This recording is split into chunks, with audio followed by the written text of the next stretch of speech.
It was a typical Monday morning in Charleston, South Carolina. The sun had barely risen and Jason, a 38-year-old chef, was already hard at work in the kitchen of his newly opened restaurant. The rhythmic sound of knives chopping, pots clattering, and the sizzling of ingredients on the stove filled the air. It was early, but Jason was used to the routine. Cooking was his passion, and opening his own place had been a dream come true. His wife, Clara, who worked as a divorce lawyer, was still in bed. The two of them had been married for 5 years, their lives woven together in a comfortable, predictable rhythm. They lived in a house they had bought a few years ago, not too big but just right for the two of them. Life had become a series of routines. Jason in the kitchen, Clara at her office, dinners together in the evenings, and weekends that were often quiet and relaxing. But that morning something shifted. As Jason was preparing a dish for the lunch rush, his phone buzzed. It was a text from Clara. "We need to talk about something tonight." He set the knife down and stared at the message, curiosity creeping into his mind.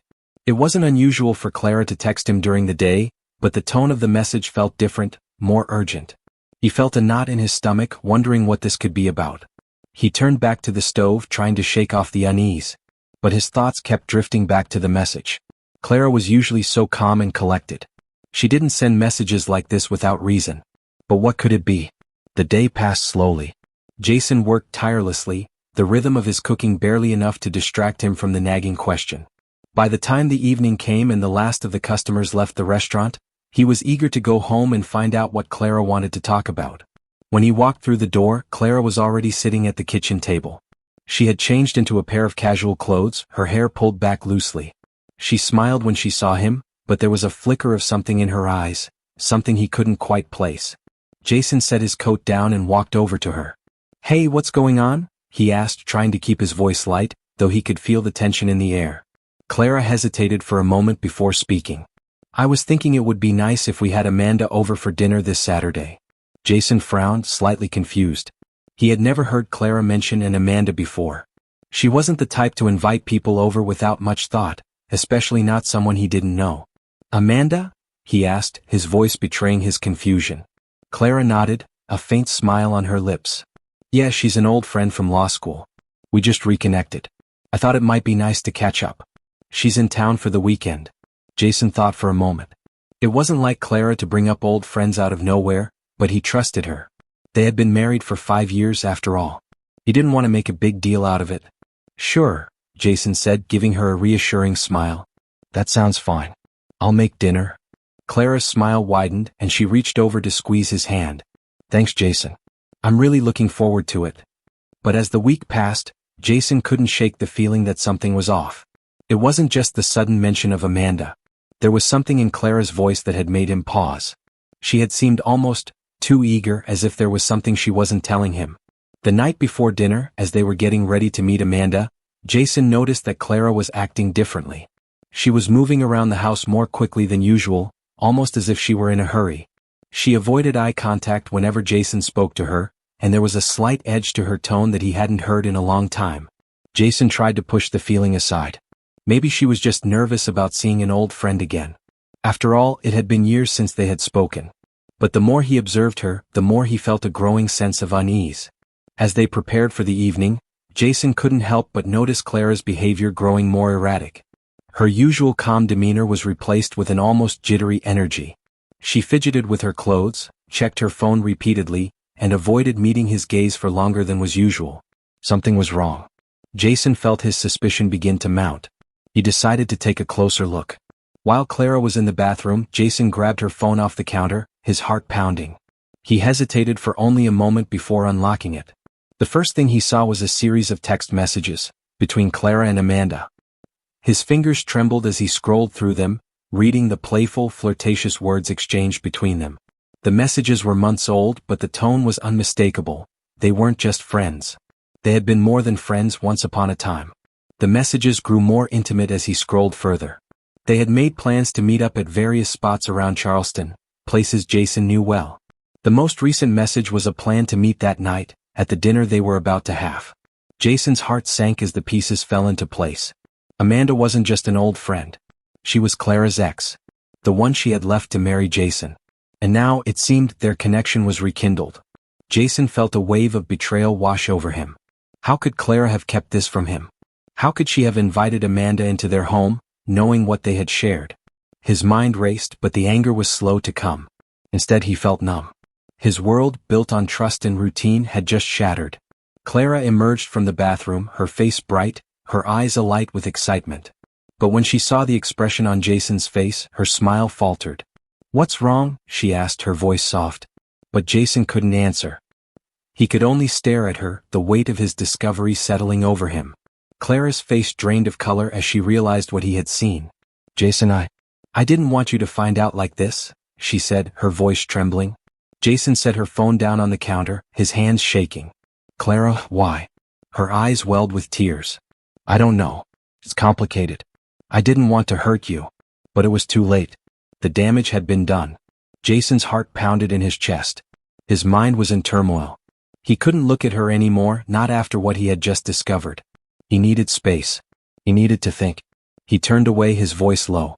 "I think it's time for us to talk, but not tonight." Clara's face fell as he walked toward the door. The quiet of the house seemed deafening now. Everything had changed. The next few days were a blur for Jason. He had rented a small apartment in downtown Charleston, the kind of place he used to dream of owning one day. It was modest, but it gave him the solitude he needed to process the whirlwind of emotions coursing through him. The days bled into one another, each one starting and ending with the same aching thoughts. Clara's betrayal echoed in his mind like a cruel, unrelenting drumbeat. In the apartment, Jason tried to fill the silence. He cooked. It was his comfort. His knife skills were sharp, his movements fluid as he sliced and diced, letting the rhythmic sound of chopping vegetables drown out the noise in his head. But no matter how hard he focused, his thoughts always returned to Clara. Her lies, her secrets, the way she had kept him in the dark while rekindling a relationship with the one person from her past that Jason could never have anticipated. He had to confront her. He couldn't just let this fester. The betrayal stung deeply, but there was one thing Jason needed to understand before he could move forward. Why had Clara reconnected with Amanda? What did she see in her that she couldn't find in their marriage? Jason's decision was made. He would speak to Clara once and for all and force the truth from her. But when he called her on the phone, her voice was shaky. "Jason, I need to see you. Please." There was a desperation in her voice that hadn't been there before, and it gnawed at him. He agreed to meet, but only on his terms. They decided to meet at a quiet cafe downtown, one that Jason had passed by 100 times but never stopped in. The cafe had an old-world charm, with brick walls, mismatched furniture, and the comforting smell of freshly brewed coffee. It felt like the kind of place where secrets could be whispered and forgotten. Clara arrived early, her face pale, her hands trembling slightly as she clutched a cup of tea. She looked so different now, vulnerable in a way Jason had never seen before. Gone was the confident, strong woman who used to dominate conversations with her sharp wit. She seemed broken. It made Jason's chest tighten, but the bitterness in his gut refused to let him feel sympathy. Jason sat down across from her, his gaze steady. He didn't know what to expect from this conversation, but he knew it had to happen.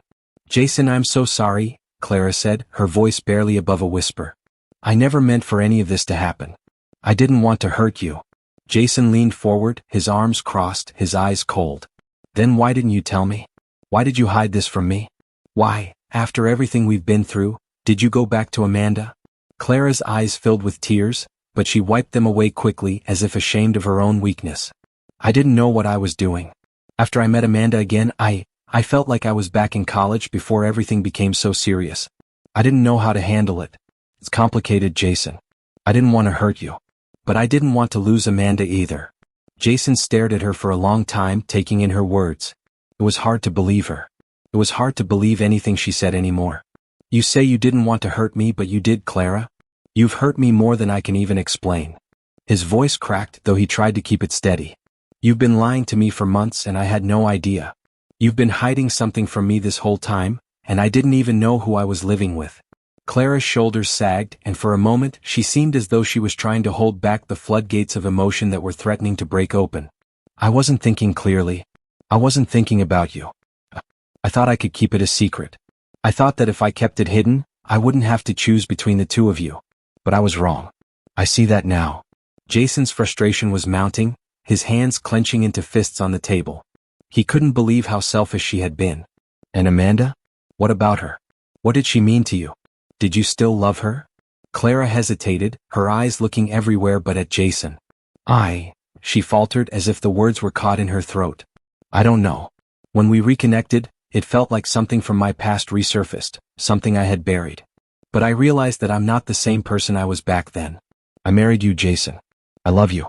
I never stopped loving you. Jason's mind reeled, the confusion only deepening. Clara's words were conflicting and he didn't know how to process them. It felt like she was apologizing, but at the same time she wasn't giving him any real answers.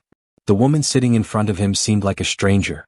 I can't just forget about this, Clara, Jason said, his voice low but firm. I don't know if I can trust you again. You've been lying to me. And I don't know if I can ever go back to what we were. Clara looked as though she had been slapped, her face paling further. Jason, please don't say that. Please don't give up on us. But Jason didn't know what else to say.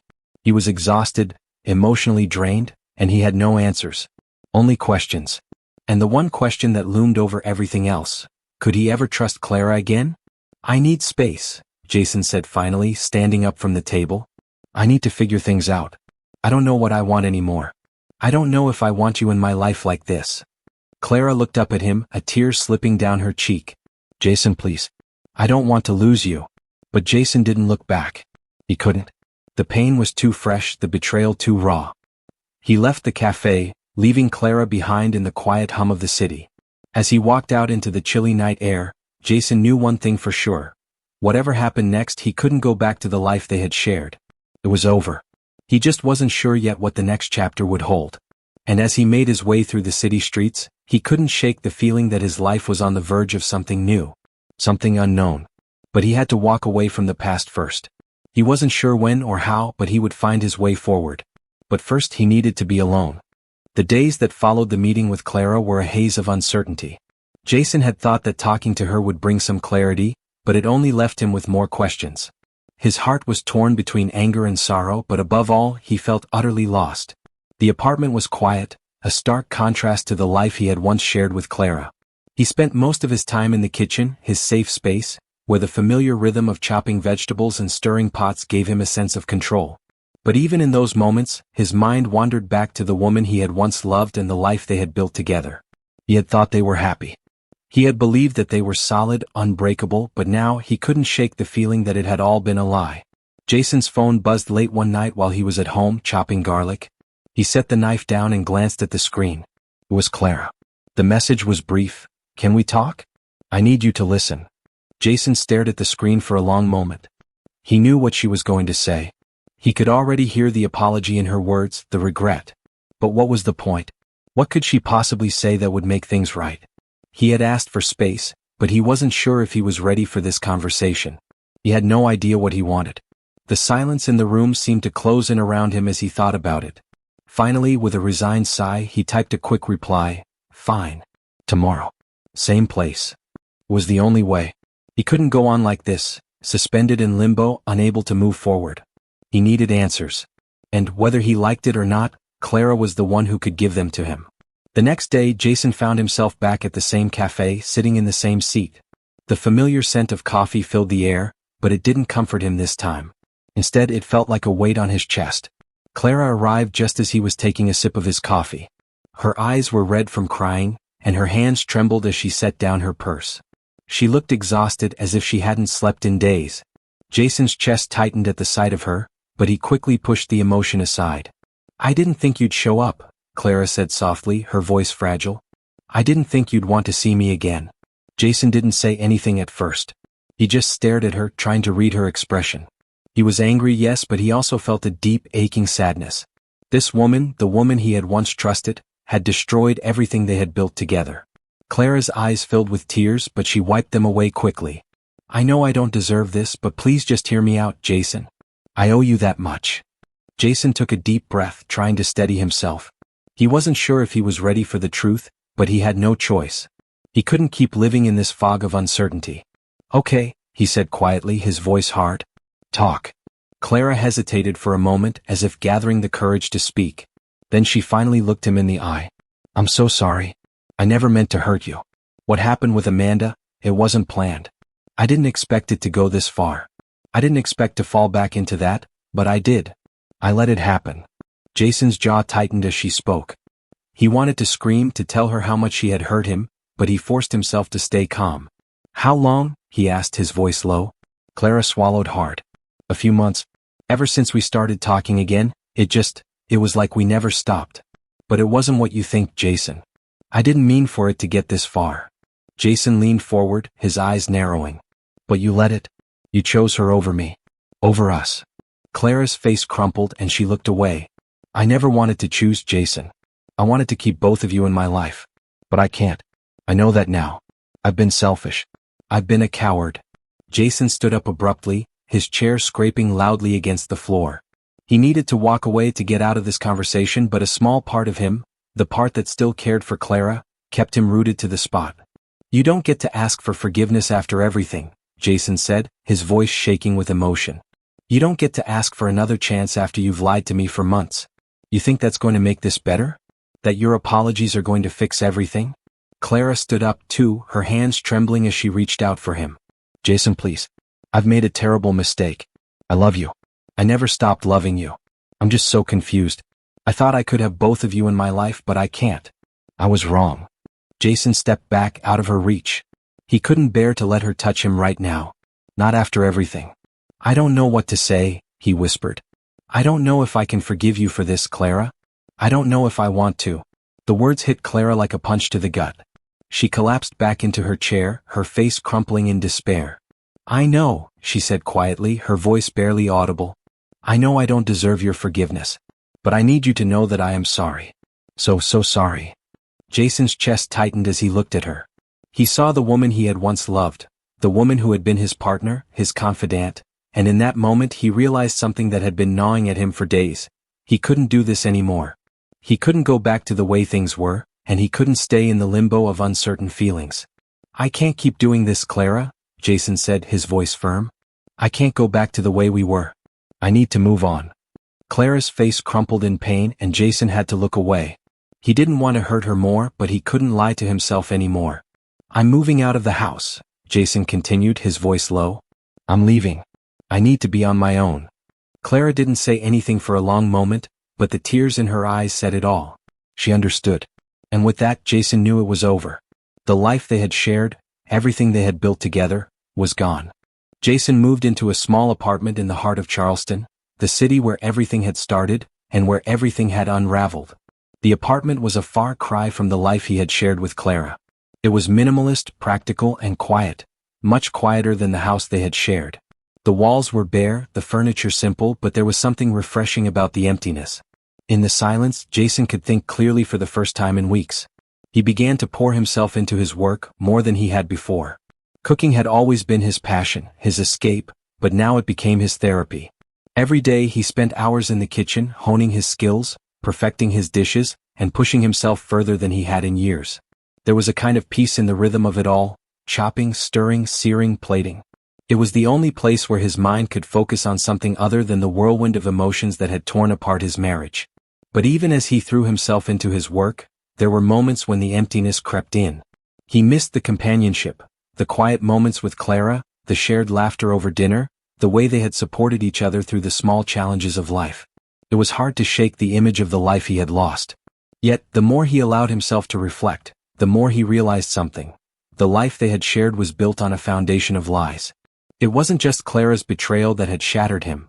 It was the realization that their relationship had never been as solid as he had believed. The months passed, and with each one, Jason grew more accustomed to his new life.